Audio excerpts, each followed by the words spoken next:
Oi, gente, eu sou o Lucas. Oi, eu sou o Ícaro e a gente faz parte do curso de extensão Narrativas Curtas, que é um projeto em parceria com o Centro Cultural da URGS, e somos orientados pela professora doutora Regina Zilberman. E o nosso curso aconteceu em 2019, fisicamente, e agora em 2020, por conta da pandemia, a gente adaptou para uma série de 8 vídeos, Lucas. 8 vídeos, isso. É a nossa versão virtual, os quais estão hospedados todos no canal do Departamento de Difusão Cultural da URGS no YouTube, né, Ícaro? Isso, e estamos agora na nossa segunda participação no Dia da Cultura. Eu acho que é a segunda? Segunda. A primeira foi física. Segunda, sim. E foi muito legal, então voltamos para cá e vamos apresentar o projeto para vocês, de uma forma mais resumida, mas de uma forma que a gente tente fazer com que vocês vejam os vídeos e interajam com a gente, deixem um like, comentem e tudo mais, que a gente adora. E bom, vamos lá então. O nosso curso fala de narrativas curtas e a gente vai mostrar para vocês que narrativas curtas não são apenas contos, como muitas vezes a gente pensa. Mas eles podem ser um filme, um curta, ou, se for uma narrativa longa, pode ser um filme ou pode ser uma novela, que é uma narrativa longuíssima, de um ano quase, Lucas. A gente fica tirando o chapéu pra Netflix, que faz uma série com 8 episódios, mas a gente faz novelas com, sei lá, 200 capítulos. É muito absurdo, é quase um filme por dia, uma hora por dia de teledramaturgia. Enfim, claro que ao longo do nosso curso a gente faz um recorte, né? Nossa primeira edição foi muito voltada para o conto, para a crônica e para o roteiro. Essa edição online, disponível no YouTube, é voltada para o roteiro e para o conto, tá? E pra Mas a ideia é que. Oi?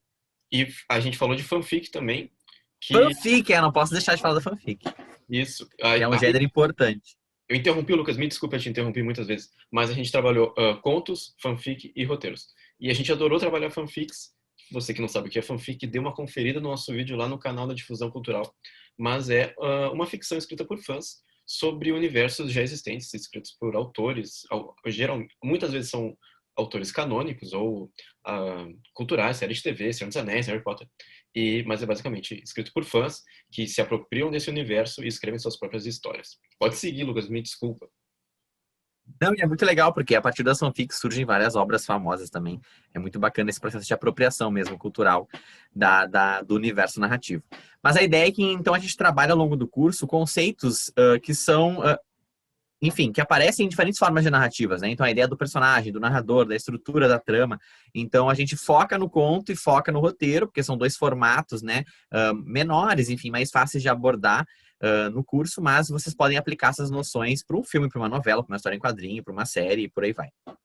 Isso. E a gente vai mostrar para vocês algumas dessas noções, poucas, que não dá tempo de fazer tudo, mas que estão lá nos nossos 8 vídeos, estão todas as noções de metodologia, de ensino, de teoria literária, de teoria de narrativas, tudo que a gente pode abarcar em 8 vídeos estão lá na difusão cultural. A gente vai mostrar para vocês, como o Lucas falou, a gente pode aplicar isso não apenas a narrativas curtas, como vocês podem pensar contos, mas a narrativas longas e narrativas de qualquer forma, histórias em quadrinhos, romances, filmes, novelas, o que vocês preferirem. A gente convida vocês a comentarem, nos enviarem o que vocês acharam e para a gente discutir sobre isso, porque a gente adora. E bom, vamos delimitar o que é um conto, Lucas. Não é fácil, na verdade, né? Essa noção de conto, como a gente tem hoje, ela começou a se formar, assim, a partir do século XIX. Mas a gente poderia definir conto como uma narrativa breve, uma narrativa curta, ela é concisa, né? Que ela apresenta um único conflito. Ela tem, na verdade, um único, a gente chama de quando tu tem vários núcleos, né? Um único núcleo ali, um único conflito. Então tu vai ter geralmente um personagem protagonista, no máximo no máximo dois personagens ali, que vão entrar em movimento, né? E vão apresentar sua narrativa, mas é o foco nesse personagem, nesse conflito único. Mas mesmo não é por ser menor que é menos interessante, na verdade, muito pelo contrário, né? Porque o autor do conto ele consegue condensar em pouco espaço os elementos fundamentais da narrativa. Então a ideia de ter um narrador, as características desse narrador, que é um ser muito complexo, né? O personagem, qual é o drama desse personagem, né? O que coloca ele em movimento, todo esse enredo, a ideia do espaço, do tempo, né? Em que tempo se passa, em que local se passa, tudo isso é fundamental para que a gente tenha essa trama da narrativa. Então, o conto é uma narrativa curta, né, que vai ser centrada nesse personagem principal, nesse conflito único, mas não é menos interessante por causa disso. Muito bem. E, bom, vamos apresentar a primeira teoria que a gente quer trabalhar aqui, que é a teoria do iceberg, proposta pelo Hemingway, autor deste livrinho que eu tenho aqui, que não tem capa, mas que é O Velho e o Mar. Não vai dar para ver, mas ele está aqui do meu lado. Ele é bem famoso aqui no Brasil por conta desse livro, por conta de muitas outras coisas.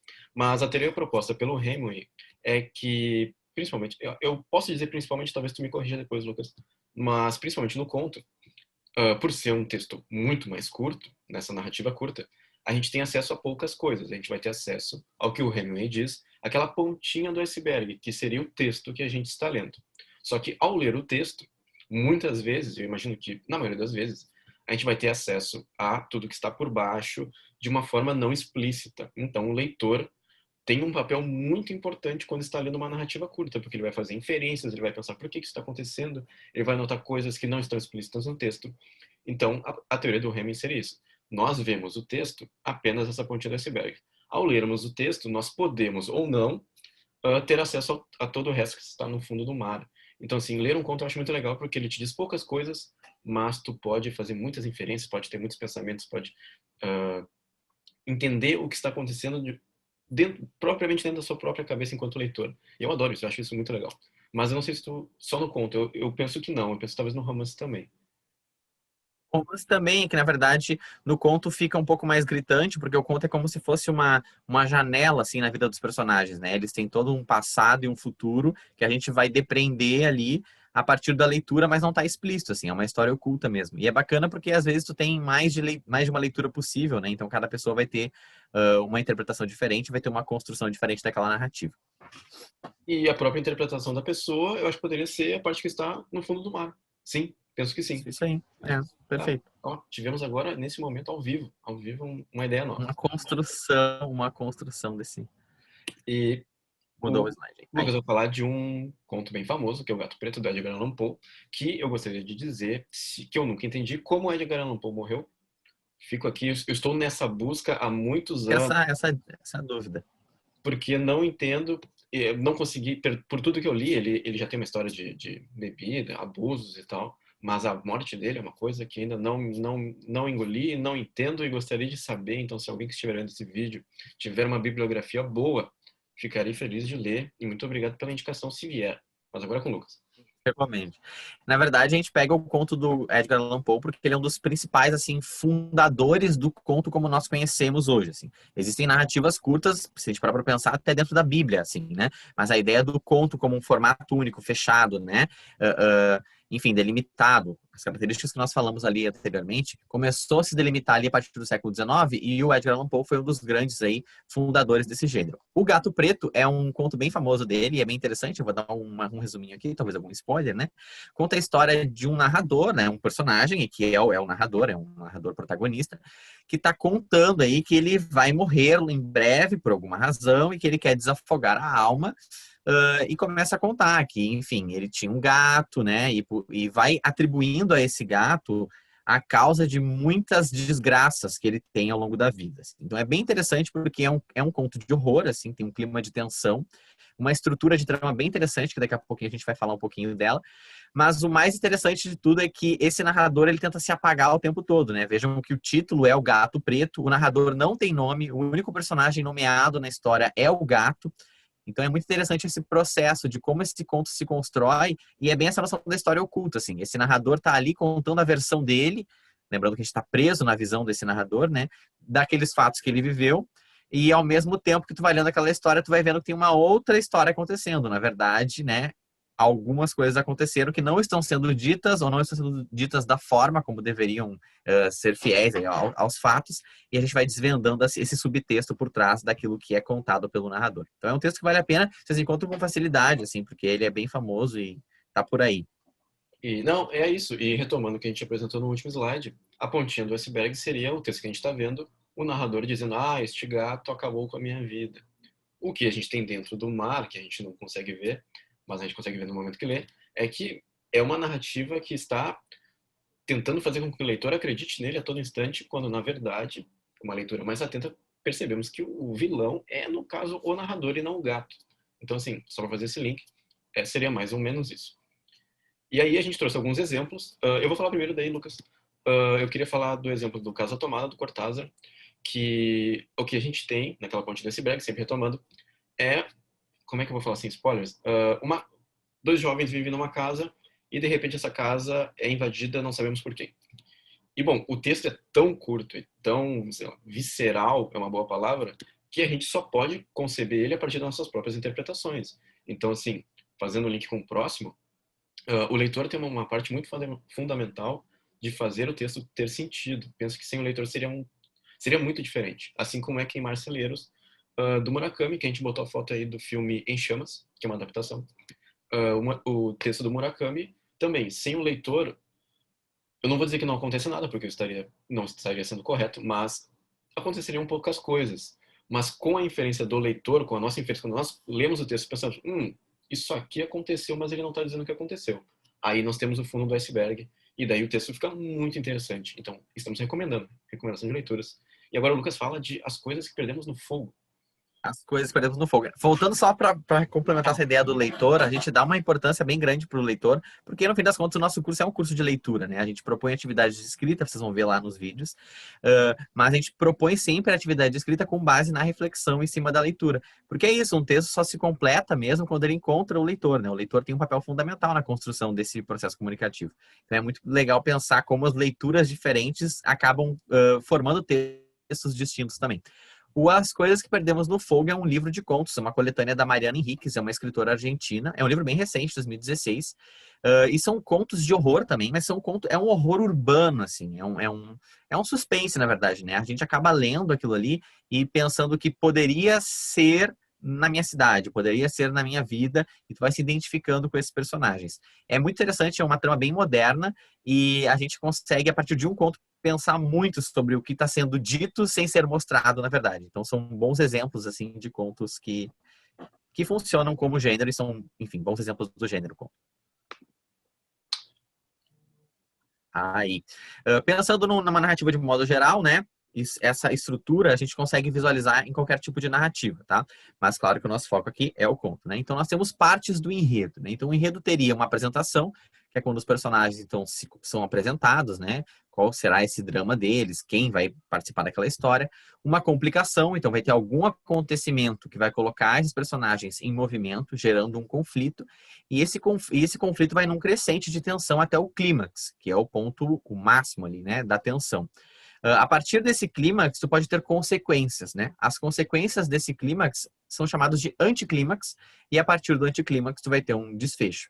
Passando o próximo slide aqui, eu acho que a gente consegue visualizar melhor.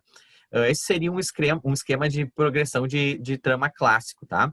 Por quê? Porque ele mostra bem essa ideia da tensão, né? Então, os personagens são apresentados, existe uma complicação e a tensão vai subindo, subindo, subindo. O ponto máximo de tensão, que é o clímax, e a partir dali, consequências desse clímax até que se encerre a história com uma resolução. Pode passar aí, Caro. E aqui tem um exemplo desse esquema de progressão clássico aplicado ao conto lá do Gato Preto, né? Então, na apresentação, a gente teria a seguinte situação, né? O narrador personagem apresentando algumas informações sobre a vida dele, né? Falando sobre a infância, o casamento dele, como ele amava os animais domésticos. Isso tudo, gente, dá o quê? Uma página e meia, um pouco menos, tá? A complicação, né? Ele fala que aos poucos, ao longo da vida, ele foi perdendo, né, toda a afetuosidade que ele tinha, ele vai se tornando um cara mais rude, ele vai associando essa postura a um gato, que é o gato chamado de Plutão. Entra numa questão de nomenclatura também, porque às vezes é Pluto, às vezes é Plutão, mas é interessante pensar que esse nome também é um nome do deus grego, esse deus romano, na verdade, né, dos mortos, tem toda uma simbologia por trás, né, e ele não traz, mas a gente acaba inferindo, então aqui já é minha visão como leitor, me desculpem. E ele fala desse personagem, desse gato, então, né, que é o único personagem nomeado, e vai mostrando como esse gato tinha um comportamento estranho, e esse gato vai afetando o próprio comportamento desse personagem. O clímax seria, então, né, quando esse narrador surtado, né, tenta matar o gato, né, e assassina a própria esposa. Então, seria o momento de maior tensão. Não é bem dividido, isso é importante, né, na questão do tamanho do texto, assim, né, ao longo do texto. Então, o clímax já está mais perto do final, tá? Não tenho essa ideia de que o clímax é o meio do texto. Não, ele pode ser mais lá para o final. O anticlímax seria, enfim, as consequências desse assassinato, né? Ele acaba sendo descoberto, acaba sendo, né? Acaba, na verdade, ocultando o cadáver da esposa, porque já que ele matou, ele tem que ocultar, e ele é super frio e calculista. E a resolução seria, então, ele sendo descoberto pela polícia e sendo preso. Então, tu consegue visualizar essa estrutura, apresentação, complicação, clímax, anticlímax e resolução, bem transparente, assim, dentro do conto. Isso é muito bacana. E claro, para alguns, né, a complicação, o clímax começa um pouquinho antes ou depois, mas é bem visível, assim, essa estrutura. Aos poucos a gente vai lendo e vai entrando em contato com os textos e vai entendendo esse funcionamento do esquema do enredo mesmo. E, bom, já vou tentar fazer um link com os filmes, que não dá tempo da gente trabalhar aqui, mas tanto no cinema quanto na literatura, a gente tem o que o Lucas falou agora desse esquema, mas a progressão de trama clássica, que temos uma resolução bem... Temos o clímax, depois temos a consequência do clímax e uma resolução. E nos filmes também acontecia isso, e agora eu penso que esse fenômeno acontece tanto no cinema quanto na literatura, que é encerrar a obra logo após o clímax. Vejo muito isso nos filmes, nós temos, não sei, milhões de exemplos agora dos filmes mais modernos, não seria mais modernos, filmes de uns anos para cá, que temos então apresentação, complicação, conforme o Lucas já explicou. O clímax ainda é o ponto alto da narrativa, o ponto que muitas coisas acontecem, que fecham alguns pontos, outros se abrem. E depois disso nós temos um anticlímax, se houver, quando não, encerrado no clímax. Então o que isso traz para a nossa história? Muitos pontos ficam para que o próprio leitor feche ou que para o próprio leitor opte por não fechar e sair do cinema ou fechar o seu livro pensando, bom, essa história não terminou, ou também, muitas vezes, a gente sai do cinema ou termina o livro, mas queria outro final, queria entender o que aconteceu. Quantas vezes a gente já passou por isso?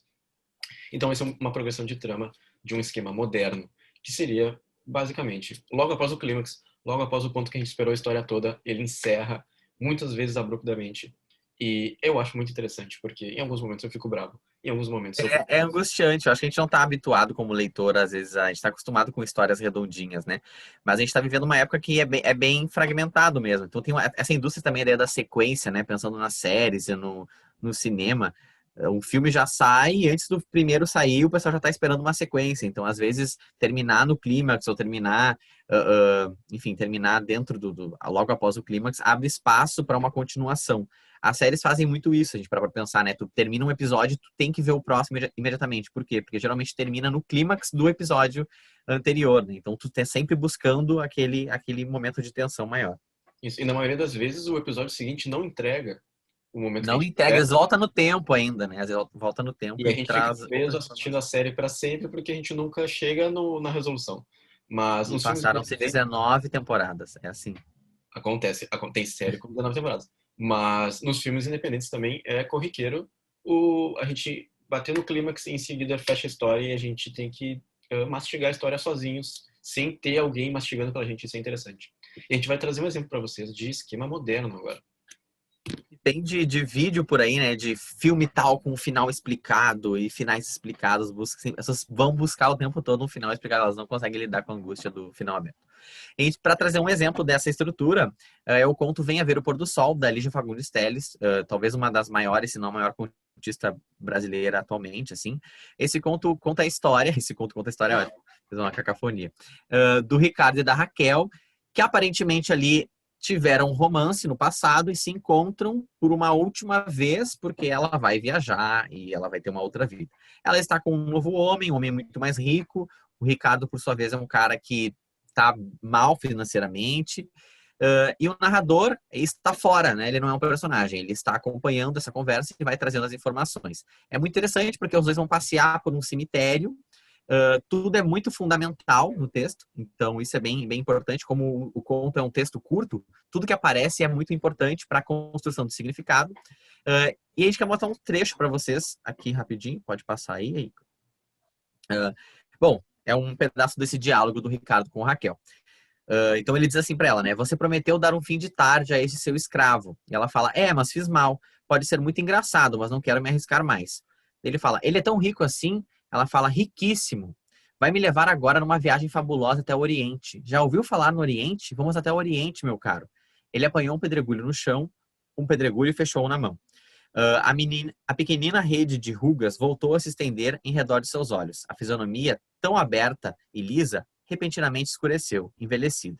mas logo o sorriso reapareceu e as rugazinhas sumiram. Tem um destaque aí, Ícaro, para nós, nesse trecho. Aí.